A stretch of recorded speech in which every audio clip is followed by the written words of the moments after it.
আসসালামু আলাইকুম। আপনাদের সবাইকে স্বাগতম জানাচ্ছি লার্নিশনে। আমি আছি মশিউর নিশান।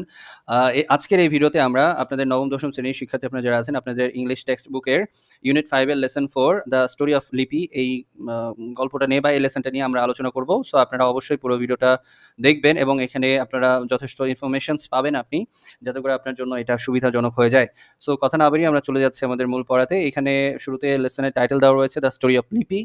ওকে, তো লিপির কাহিনী এইটা আসলে নাম, এটা বাংলা যদি আমরা ধরি বা লিপির গল্প এটাও বলা যেতে পারে।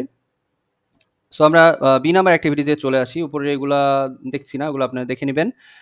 এখানে স্টোরি পড়তে বলেছে, সো আমরা একটু পড়ে দেখি। হ্যাঁ, in the next class Miss Chowdhury tells her students the story of Lipi. পরবর্তী ক্লাসে মিস চৌধুরী তার শিক্ষার্থীদেরকে লিপির গল্প বলেছিল, মানে লিপিকে নিয়ে একটি গল্প বলেছিল বা লিপির জীবন নিয়ে একটা গল্প সেটা তুলে ধরেছিল।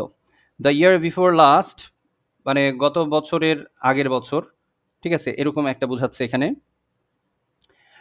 লিপি, a 14-year-old girl was in class 9 in a rural school in Rangpur. তো লিপি নামের একজন 14 বছরের মেয়ে ক্লাস 9 এ পড়াশোনা করতো এবং সে কোথায় পড়াশোনা করতো? স্কুলে, এবং সেটা রংপুরের একটা স্কুলে। লিপি is the eldest of 5 children, 3 daughters and 2 sons. লিপি সবথেকে বড় মেয়ে ছিল 5 জন সন্তানদের মধ্যে, এবং সেখানে 3 জন মেয়ে ছিল এবং 2 জন ছেলে। তাদের ভিতরে লিপি সবথেকে বড় তার পিতামাতার। Their father is a day laborer working on the other people's land and mother, এখানে দেখেন তার লিপির বাবা সে হচ্ছে একজন দিনে আনে দিনে খায় বা দিনমজুর টাইপ এই কাজ করেন তিনি। And mother is a homemaker, মা হলো গৃহিণী, পাশাপাশি and a part time worker at the other people's home, এবং অন্যান্য মানুষজনের বাসায় যে কাজ করেন মাঝে মধ্যে বা পার্ট টাইম হিসেবে এই কাজটা করেন। The parents, particularly the mother, found it really difficult to raise 5 children on the small income, আচ্ছা, income the father could earn. তো পরিবারের যেটা হয় আর কি, মা তিনি কিন্তু সংসারটাকে সামলে রাখেন। তো এই লিপির মা খুব হিমশিম খেতেন বা খুবই কঠিন হয়ে পড়েছিল তার জন্য এই 5 জন সন্তানকে নিয়ে তার পুরো ফ্যামিলিটাকে ঠিকঠাকভাবে পরিচালনার ক্ষেত্রে। কারণ তার স্বামী তিনি খুব অল্প পরিমাণ টাকা উপার্জন করতেন, যেহেতু দিনমজুর ছিলেন, এবং তিনিও যে বাসায় কাজ করতেন তাতেও যে খুব বেশি ইনকাম হতো তাও নয়। তো সব মিলে তারা একটু খুব খারাপ পরিস্থিতির মধ্য দিয়েই দিন যাপন করছিলেন। Perhaps that is why Lipi's father wanted to marry her of, এই জন্যই হয়তোবা লিপির বাবা চেয়েছেন যে লিপিকে বিয়ে দিয়ে দিতে। বাট লিপি was not ready to accept what her parents wanted to impose on her. কিন্তু লিপি এই বিষয়টা আসলে মেনে নিতে পারছে না এবং সেটা মেনে নেয় না। যে তার পিতামাতা তার উপরে যেটা চাপিয়ে দিতে চাচ্ছে বা তাকে নিয়ে যে কর্ম পরিকল্পনা করছে, তার বিয়ের ব্যবস্থা করার চেষ্টা করছে, এই ব্যাপারটা লিপির পছন্দ হয় না, সে এটা মেনে নিতে চায় না। তারপরে কি হয় দেখেন, she wanted to পারসু her education, এবং সে চায় তার যে পড়াশোনা সেটা সে চালিয়ে যেতে চায়। হ্যাঁ, her mother stood by her though secretly, তার মা তার পক্ষে ছিল, ঠিক আছে, কিন্তু সেটা গোপনে গোপনে, মানে বাবার সামনে এই কথাটাও তার মা যে বলে এমন না, কিন্তু মা কিন্তু মেয়ের পক্ষে যে মেয়েকে এত কম বয়সে বিয়ে দিব না, মেয়ে পড়াশোনা করুক, বাট এটা সিক্রেটলি মনে মনে। When her father arranged her marriage with তারা মিয়া, যখন তার বাবা এই লিপির বিবাহ ঠিক করলেন তারা মিয়া নামে একজন ব্যক্তির সাথে, the only son of farmer in the same village, সেই গ্রামেরই একজন কৃষকের একমাত্র ছেলে তারা মিয়া, শি বিকেম গ্রেটলি আপসেট। তখন এই কথা শোনার পর লিপি খুবই হতাশ হয়ে পড়ল। তারা মিয়া ওয়াজ এ উইডোয়ার, ইলিটারেট বাট ওয়েল অফ। তারা মিয়া একজন, মানে তার স্ত্রী মারা গেছে এবং সে অশিক্ষিত, প্লাস অশিক্ষিত হওয়া সত্ত্বেও তার টাকা পয়সা আছে আর কি, এটা বোঝাচ্ছে। হ্যাঁ, কিন্তু তার টাকা পয়সা আছে। His father had a few acres of arable land, তার বাবার বেশ কিছু একর জমি আছে চাষযোগ্য। And was influential in the village, এবং তার বাবা মোটামুটি গ্রামের একজন প্রভাবশালী ব্যক্তি বলা যায়। The marriage seem to be inevitable. তো এখানে তার মানে এই যে বিয়ের ব্যাপারটা, এটা আসলে অনামন্ত্রিত একটা অতিথির মতো তার জীবনে চলে আসলো, ঠিক আছে। সো এবার আমরা একটু নিচের দিকে আসি। নিচে আরো একটা কথা আছে, এখানে একটা কোয়েশ্চেন আছে, হোয়াট ডু ইউ থিঙ্ক লিপি শুড ডু, হোয়াই, তুমি কি মনে করছো যে লিপি কি করবে এবং কেন, যে কাজটাই করবে সেটা লিপি কেন করবে।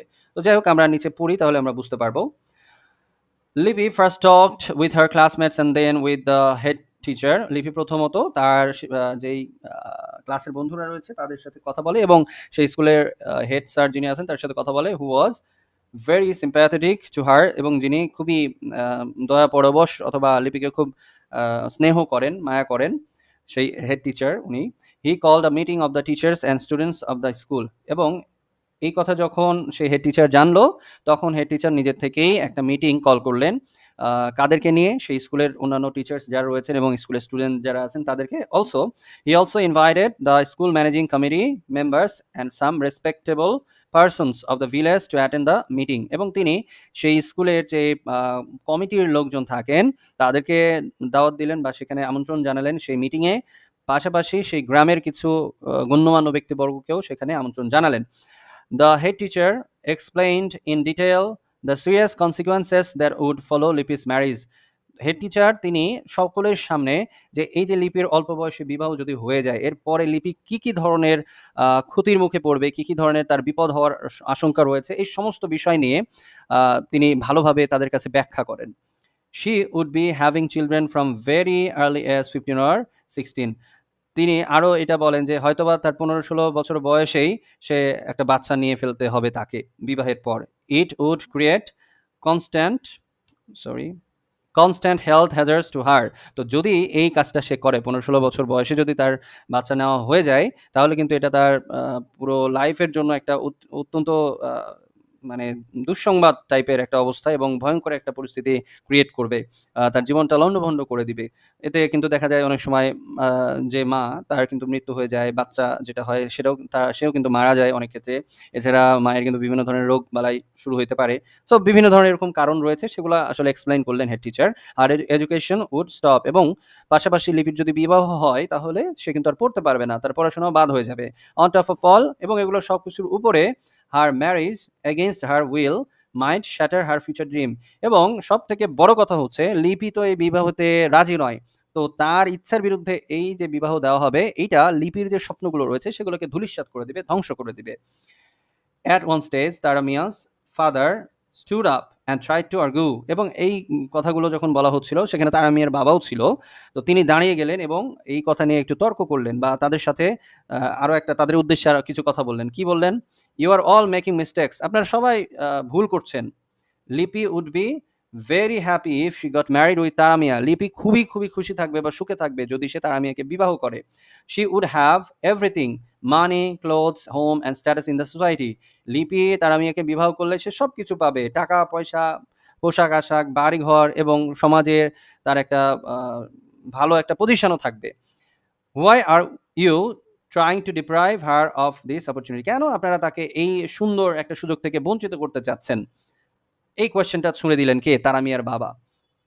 But no, the big majority who attended the meeting supported the head teacher, এবং এই প্রশ্নটা যখন ছুঁড়ে দিলেন সকলের উদ্দেশ্যে তারামিয়ার বাবা, তখন সেখানে উপস্থিত প্রায় মেজরিটি পার্সন মানে বেশিরভাগ মানুষই তারা এই তারামিয়ার বাবার সাথে আসলে একমত হলেন না, তারা একমত হলেন হেড টিচারের সাথে। মানে তারা লিপির বিবাহের বিরুদ্ধে অবস্থান নিচ্ছেন, যে লিপির এই সময় বিবাহ হওয়া ঠিক নয়, এটা তারা মনস্থির করলেন। Lipi's marriage was called off, এবং এর ফলে লিপির বিবাহটা ভেঙে গেল বা বন্ধ হয়ে গেল, লিপির বিয়ে হলো না। She is now studying at Carmichael College, Rangpur. সে এখন কারমাইকেল কলেজ রংপুরে পড়াশোনা করছে। সো এই হলো লিপির ঘটনা। এখন নিচে এখানে কি দেওয়া আছে একটু দেখেন।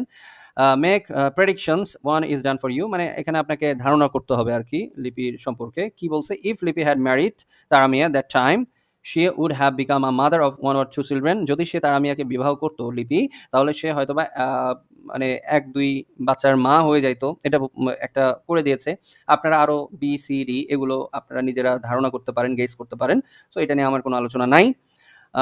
নিচে এই যে সি নাম্বার অ্যাক্টিভিটিস, এটা একটু দেখতে পারি আমরা এখানে। এইটুকু আমি পড়ে দিব, বাকিটার তো উত্তর আমি করে দিয়েছি, আপনারা নিজেরাই পারবেন আশা করি, এবং উত্তর দেওয়া রয়েছে, পজ করে জাস্ট এগুলো আপনারা লিখে নেবেন। ওকে, সো এখানে একটু দেখি। Miss Anjali Barua, a retired college teacher, is a widow who lives in her own flat in Dhaka. Anjali Barua তিনি একজন কলেজের শিক্ষিকা ছিলেন এবং তিনি একজন বিধবা মানুষ, এবং তিনি এখন অবস্থান করছেন বা বসবাস করছেন ঢাকাতে তার নিজস্ব একটা ফ্ল্যাটে। At this stage of her life, তার জীবনের এই সময় বা এই মুহূর্তে, she wants to do something for the people of her village in Sherpur district. তার জীবনের এই সময়টাতে তিনি চাচ্ছেন তার ইচ্ছা হয়েছে যে তিনি তার গ্রামের মানুষদের জন্য কিছু একটা করবেন। তার গ্রাম কোথায়? শেরপুর ডিস্ট্রিক্টে, মানে শেরপুর জেলাতে তার গ্রাম। Her only daughter lives in Khulna with her husband and children. তার একজন মেয়ে আছে, একটা মাত্রই মেয়ে, এবং তারও বিয়ে হয়ে গিয়েছে, এবং তিনি তার স্বামী এবং সন্তান নিয়ে কোথায়? খুলনাতে বসবাস করছে। Right now she is her village home. এখন তিনি তার গ্রামের বাড়িতে গিয়েছেন। She is writing about her future plan in a diary. এবং এই যে কে গেছেন গ্রামের বাড়িতে? এই যে অঞ্জলি বড়ুয়া, তিনি গ্রামের বাড়িতে গিয়েছেন এবং তিনি তার ফিউচার প্ল্যান নিয়ে, মানে তিনি যে ভাবলেন গ্রামের জন্য কিছু একটা করবেন, এইটা নিয়ে আর কি তার ডায়েরিতে তিনি কিছু একটা লিখছেন। এই ডায়েরিতে যা লিখছেন, এই যে শূন্যস্থান আপনারা দেখতে পাচ্ছেন নিচে, এইটাই হচ্ছে তার ডায়েরির সেই লেখাটা। তো এখানে এই যে কোথায় উড বসবে, কোথায় উইল বসবে, সেটা আপনার বসাইতে হবে। মনে রাখবেন, যে কোনো একটা কাজ যদি অতীতকালে হতে পারতো, হয় নাই, ঘটে নাই, অতীতকালেও ঘটে নাই, বাট হতে পারতো। যেমন এরকম বলা যাইতে পারে, আমার যদি ছোটবেলায় একটা বাইক থাকতো, আমি তাহলে বাইকে চড়ে ঘুরতাম। আমার কিন্তু ছিল না ছোটবেলায় বাইক, এবং আমি ঘুরতেও কিন্তু পারি নাই। এইটা কিন্তু দেখেন অপূর্ণ একটা বিষয়, হ্যাঁ? যেটা অতীতকালে ঘটেছে। সেক্ষেত্রে আমরা উড ব্যবহার করব। আর যদি ভবিষ্যৎকালে কোনো কিছু ঘটবে, এরকম একটা সম্ভাবনা আমার মধ্যে থাকে, সেক্ষেত্রে আমরা উইল ব্যবহার করব। ফিউচার ইনডেফিনিট, ওকে? সো এইটা দিয়ে আরকি পুরোটা আপনাকে পূরণ করতে হবে শূন্যস্থান। আমি দিয়ে রেখেছি, আপনারা একটু নিজেরা ট্রাই করে দেখতে পারেন। আর সর্বশেষে এখানে দেখবেন ডি নাম্বার এক্টিভিটিসটা বেশ ভালো। এটা কমপ্লিটিং স্টোরি।